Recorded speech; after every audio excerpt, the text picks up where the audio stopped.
found my wife's diary. I don't think we're going to stay together. My wife and I have been together since we were teenagers.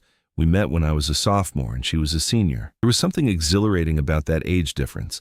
I felt like such a badass, cool kid for being able to swing a date with not only a senior, but a genuinely good-looking one at that. I used that exhilaration to my advantage, built up my confidence, learned from her maturity. Hell, she's the one who taught me how to drive.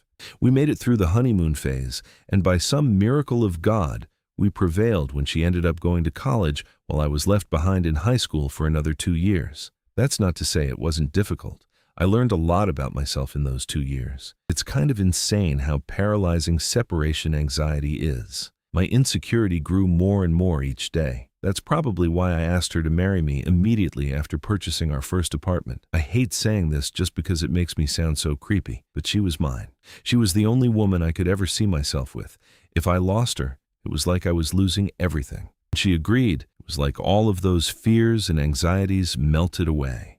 I felt so devotedly loved, and for a while, those feelings remained. God, there's something wrong with me. Through all the love she displayed, all the warmth she provided, I still could not shake the feeling that she was lying. She didn't love me. She secretly hated me. She resented me more than anything.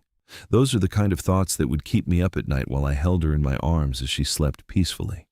It wasn't long before those thoughts started creating friction between us. I could tell how tired she was of the constant need for reassurance, the pathetic insecurity that created arguments on a daily basis. Sometimes, I wonder why she even stayed, why she put up with it for so long when, according to this diary, she was so miserable. Maybe she just thought things would get better, that I'd grow out of this childish behavior and actually show some trust for once. But then again, maybe she liked to see me hurting.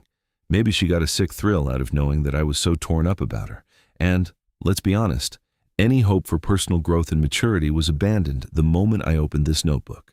I just don't understand. I don't get how she could just write these horrible things about me without so much as a second thought.